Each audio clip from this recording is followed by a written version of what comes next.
Okay. So 2 Chronicles 36 verse 16, sabi po rito, but they mocked God's messengers despite his warnings and ridiculed his prophets. Finally, the Lord got very angry at his people, and there was no one who could prevent his judgment.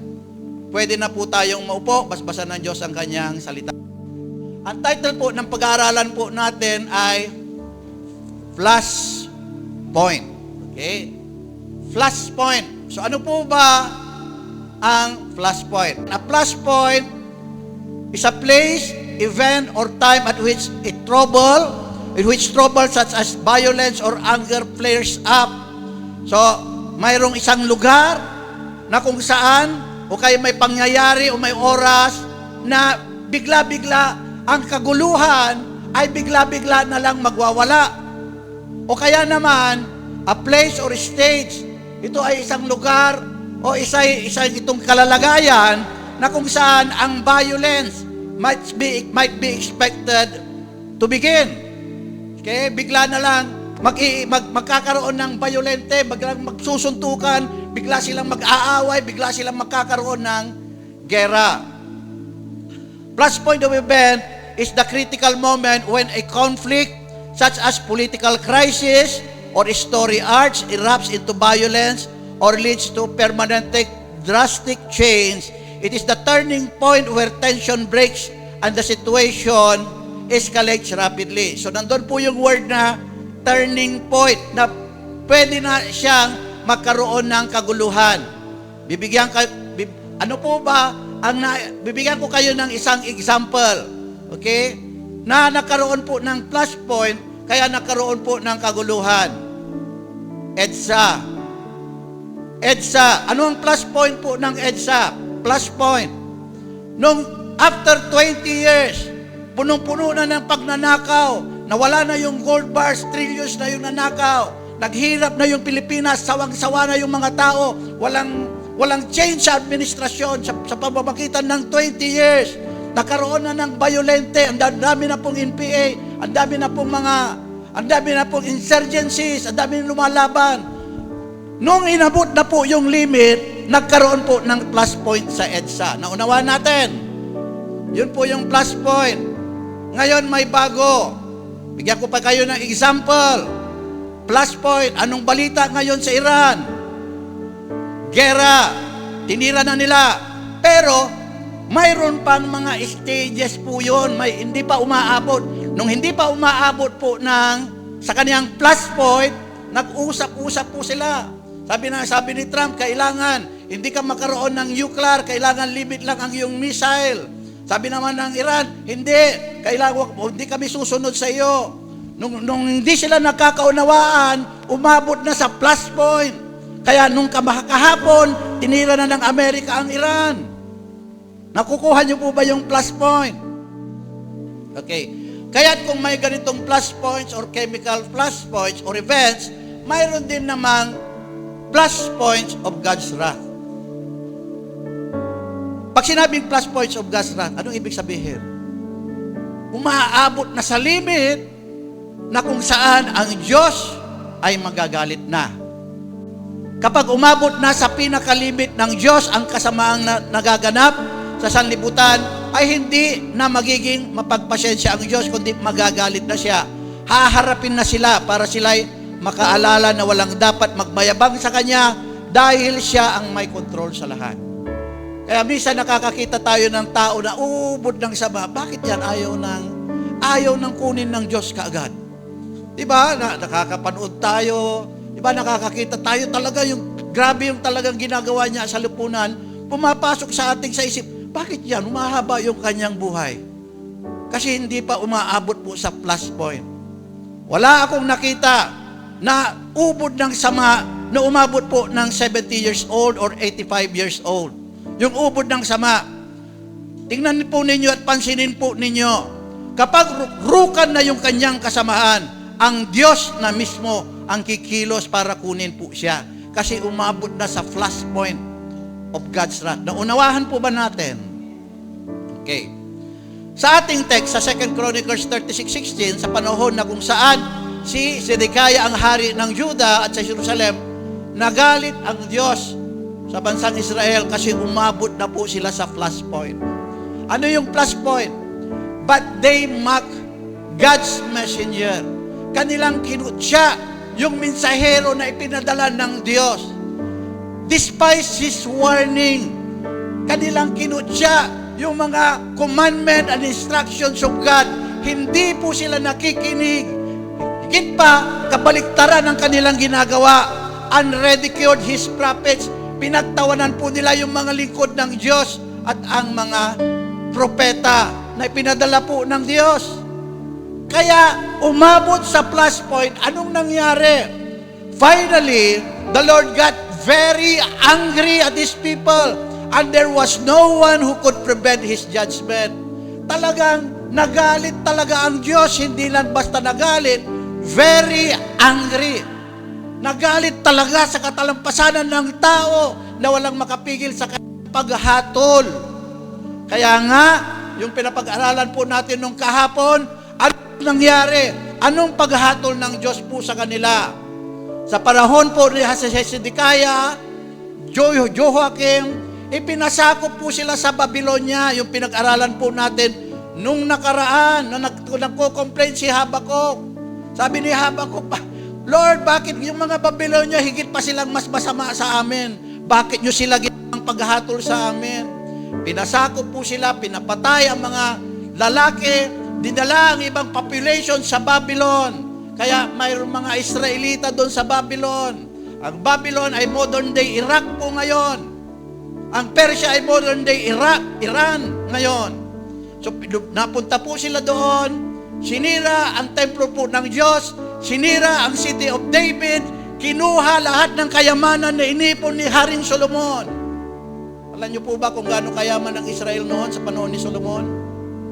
Ang gold ay parang ordinaryong bato. Kinuha niya lahat yon. Pero dahil sa galit ng Diyos kasi umabot na sa flash point. Naunawaan po ba natin? Mapagtimpi ang Diyos pero huwag nating paabutin sa kanyang flash point para magalit siya sa atin. Dahil kung inabuso natin ang kanyang kabaitan, ay matindi siyang magalit. Pero ang iba, ang galit ng Diyos sa kanyang mga, iba ang galit ng Diyos sa kanyang mga anak, iba rin ang galit ng Diyos sa kanyang mga hindi anak. Magkaiba. Ibig sabihin, yung mga hindi nagsisatanggap sa kanya, hindi siya nagsisampalataya sa kanya, hindi niya anak po yon. Sa kanyang mga anak, ang galit ng Diyos ay panandalihan lamang. Kapag sila'y nagsisi, agad na pinapahinto ng Diyos yung kanyang judgment. Agad-agad pinapahinto ng Diyos. Kapag nakita ng Diyos, hihirap po tayo. Ilang taon naghihirap na tayo, bigla tayong nanumbalik sa Diyos. At sinabi natin, patawarin mo ako, Panginoon. Nangako tayo na susunod na tayo sa Kanya. Agad-agad, iibahin niya ang ating destinasyon. Imbis na curse, gagawin niya ang pagpapala. Blessing, hindi po curses. Kasi sa atin pong mga anak ng Diyos, dapat po all blessings po tayo. Kailan lang tayo tumatanggap po ng curses? Kabayaran ng ating kasalanan. Pero anak pa rin po tayo po ng Diyos. Mahal na mahal tayo. Pero sa mga hindi anak, curses po sa kanila. Sa Joshua 10:6-8, ang ginawa ulit ng mga anak ni Israel, ang kasamaan sa paningin ng Panginoon.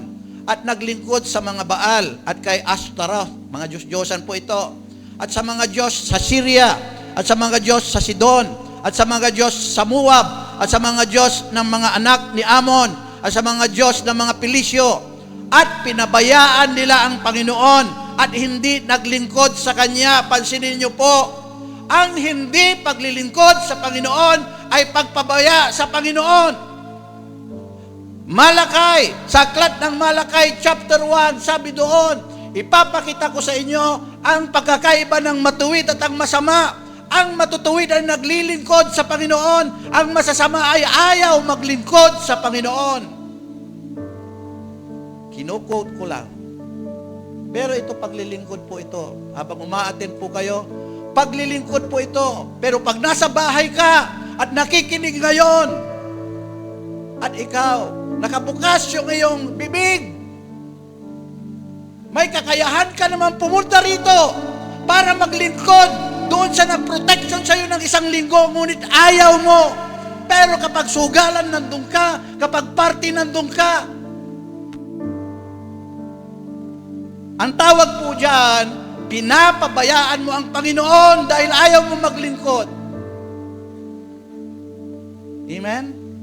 Maglilingkod po tayo habang nandito tayo.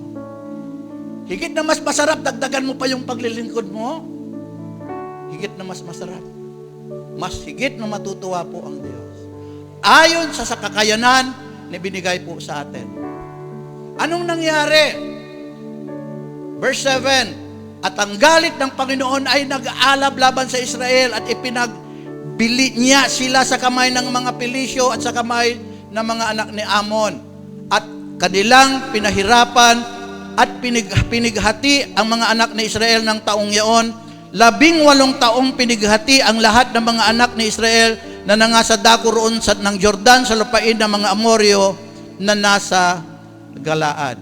Pero nung nagsisi sila, paulit-ulit naman yan, nung nagsisi sila, ibinalik sila ng Diyos, nirestore sila ng Diyos.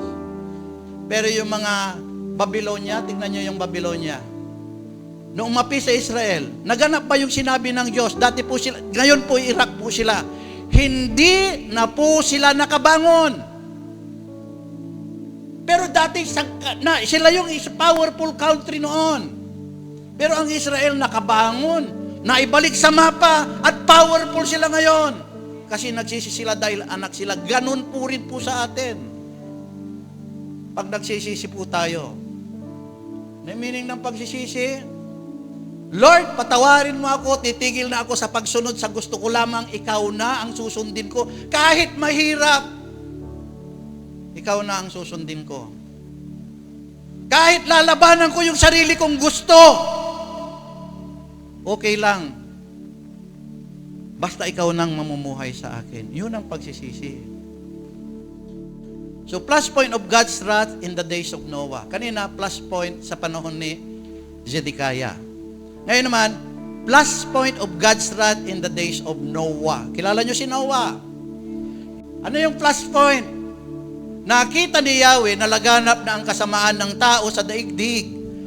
Puro kasamaan na lamang ang palaging nasa isip ng tao. Ito yung pinaka-plus point. Sa panahon ni Noah, paggising sa umaga, kasamaan, pandaraya, pangalipusta sa kapwa, pangmamaliit sa kapwa, pagnanakaw, yun ang kasamaan. Puro kalaswaan. Amen? Sa panahon po ni Noah, yun ang laman po ng puso po ng tao. Anong nangyari? Umabot na sa plus point. Talon tayo, Genesis 7:23. At nilipol ang bawat may buhay na nasa ibabaw ng lupa.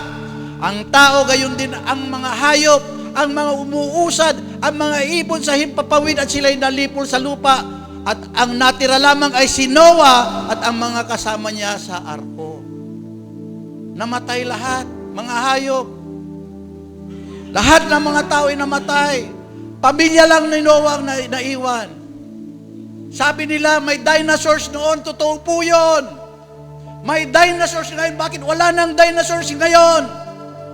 Kasi sa panahon po ni Noah, ginunaw sila, hindi naman sila magkakasya sa barko. Sa arko, hindi sila magkakasya. Siyempre, yung mga tinawag ni Noah, yung mga kasya lang. Yung mga elepante, 2 pairs. Yung mga camel, 2 pairs. Yung mga giraffe, 2 pairs kasya. Pero yung napakalaking dinosaurs, hindi na kasya yan. Diyan na lang kayo. Ginunaw, namatay lahat.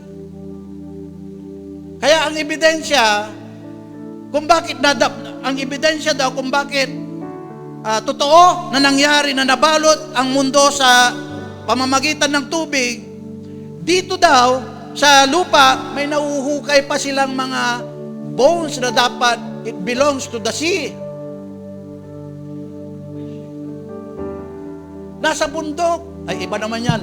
Mamaya, ikapanin natin yan. Okay? Nakita yung Noah's Ark, nakita sa Turkey, sa Mount Everest, napicturean nyo yung shape. Nakita nila, kalahin mo ibabaw ng bundok, nakita yung mga tira-tirang piraso ng kahoy ng arko ni Noah na pinagawa ng Diyos. Flashpoint of God's wrath in the days of Lot. Ano ba yung pinaka-flashpoint? Genesis 18:20. At sinabi ng Panginoon, sapagkat ang sigaw ng Sodoma at Gomora ay malakas sapagkat ang kasalanan nila ay napakalubha. Anong pinaka-flashpoint? Alam niyo na yung kwento sa panahon po ni Lot? Yung dalawang anghel na nag-anyong lalaki, lumabas daw yung mga binata, gusto nilang i-rape. Sabi kay Lot, palabasin niyo yung dalawang dyan at i-rape namin mga binata. Ano nangyari? Umabot na sa flashpoint. Okay? Then the Lord rained sulfur and fire out of the sky from the Lord on Sodom at Gomorrah. Pinaulan ng Diyos sa pamamagitan ng sulfur, asupre at apoy, overthrowing those cities, all of the plain and everyone who live in the cities. He also destroyed the plants that grew out of the ground. Totoo ba nangyari ito? Pinakita ko yung picture. Noong anniversary, nakita nyo, may isang lugar, wala namang volcano pero sunog yung mga mountains, tila may mga building na sunog. Archaeologists, ang Biblia ay totoo. Pinapatutunayan ito ng mga na-discovery nila na totoo. Bakit? Ano yung pinaka-plus point? Grabe na yung kasamaan. Jude 1:7. Gayon din ang Sodoma at Gomorrah at mga bayang nasa palibot ng mga ito na dahil sa pagpapakabuyo sa pakikiapit, sexual immorality, okay? At sa pagsunod sa ibang laman, anong ibig sabihin yan? Ay inilagay na pinakahalimbawa na sila ay magbabata ng parusang apoy ng walang hanggan. Amen? Sila daw po yung pinaka-example. Pagsunod sa ibang laman. May natural creations of God. Lalaki, si Adan, ginawa si babae. Pagsunod sa ibang laman, lalaki sa lalaki, babae sa babae. Amen? Mamaya, may video tayong mapapanood. Ipapakita ko sa inyo kung nasa flashpoint ng God's wrath na ba tayo sa panahon natin ngayon. So, isa-isayin natin, King Zedekiah's time, people mocked God's messenger, despised God's warning, and ridiculed His prophets. Yun ang flashpoint. Sa Noah's time, laganap ng kasamaan ng mga tao sa daigdig, puro kasamaan na lamang ang palaging nasa isip ng tao. Yung nung binasa natin, pinaka-flashpoint. Sa Lot's time, in Sodom and Gomorrah, ang kasalanan ay napakalubhana, madami ang mapakiapid, sexual immoralities. Okay? At sumusunod sa ibang tawag po ng laman. Ngayon, may tanong. Kayo ang sumagot. Ganito na rin ba ang panahon natin ngayon? At kayo? Grabe na, ano? So, kayo ang sumagot. Narito na tayo sa pinaka-flash. So may mga panonoorin tayong video at kayo ang humusga kung base sa panahon ni na Haring Zedekiah, Noah at Lot ay kasing sama na ang mundo natin na katulad sa kanila noon. Okay, patuloy na natin yung video. What Bible verse did you post that caused you to be criminally prosecuted? Thank you. It was from the book of Romans, 1st chapter and verses 24 to 27. Okay, and could you help me know why you chose that particular passage to post? The Apostle Paul teaches in these verses about the marriage and about the same-sex relationships, and he defines them as sinful and shameful. And what message were you trying to convey in that?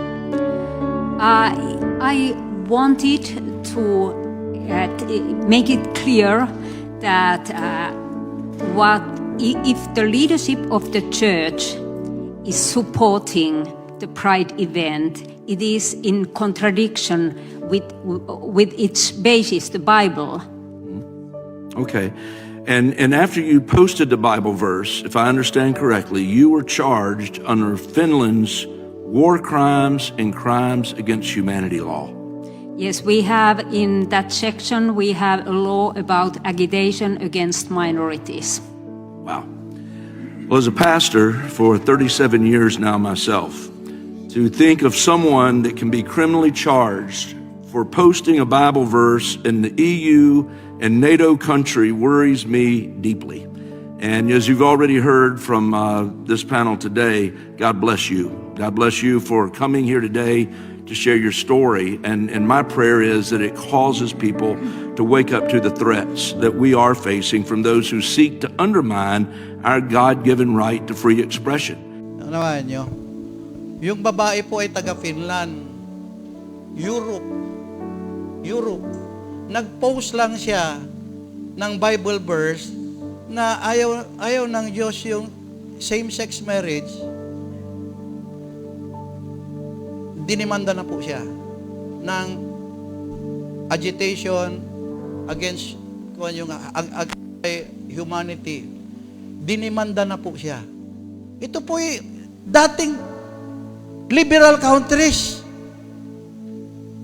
Sabi nung lalaki, nangangamba ako na tayo bilang member po ng NATO at EU, European Union, ay nangyayari ito. Nangyayari na po. At grabe, sa UK, marami akong video na hindi ko na pwedeng ilagay po dyan kasi haba po tayo. Isang Kristiyano na nanalangin lang sa daan, hinuli po nila. Pero yung Muslim, hindi nila hinuhuli. Dadating po sa bansa po natin po yan, maniwala kayo sa akin. Mark my word, magiging batas po yan. Kasi discriminatory daw. Pero sa Bible, hindi yung discrimination. Kung papansinin nyo, ang homosexuality isinama sa ibang mga kasalanan. And the adulterers, and those who practice homosexuality, and those murderers, isinama. So, hindi po ito discriminatory, kundi parte ng kasalanan. Nakuha nyo po. Tingnan nyo po itong picture na susunod. Ano yung nakikita nyong picture dyan? Minak nila si Jesus Christ, oh. Okay. Minak nila si Jesus Christ. Jesus Christ dahil bakla. Nakuha ninyo? Tingnan nyo yung sa Brazil. Pinarati si Satanas. Si Satanas. Ito naman, pinagpapatay ang mga Kristiyano sa Nigeria. CBN News. Hindi po ako fake news. May panunuorin pa tayong isang video. Jesus won't come until I have my grandkids. There's no time for Jesus now. Come back later.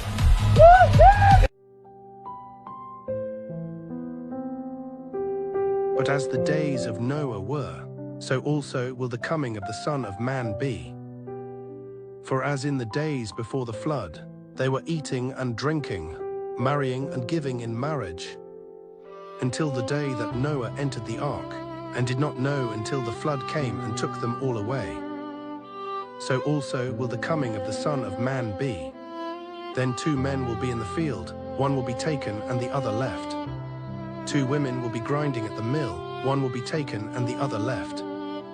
Watch therefore, for you do not know what hour your Lord is coming. But know this, that if the master of the house had known what hour the thief would come, he would have watched and not allowed his house to be broken into. Therefore you also be ready, for the Son of Man is coming at an hour you do not expect. They're gone! Run! What happened? Go! What happened? They just vanished. This can't be real. Evangelize by all means. Evangelize natin yung pamilya natin. Invite po natin po sila, at least nagawa nyo yung responsibility nyo po. Luke 21, 34-36, sabi ng Panginoong Hesus, mag-ingat kayo na huwag kayong malulong sa labis na pagsasaya, paglalasing, at matuon ang iyong pag-iisip sa mga alalahanin sa buhay na ito. Kung hindi ay bigla kayong aabutan ng araw na iyon na tulad ng isang bitag, sapagkat darating ang araw na iyon sa lahat ng tao sa ibabaw ng lupa. Kaya't maging handa kayo sa lahat ng oras. Parating sinasabi ng Panginoong Hesukristo sa Biblia, maging handa kayo lagi kasi hindi nyo alam ang aking araw ng pagdating. Sa Diyos po ang kapurihan.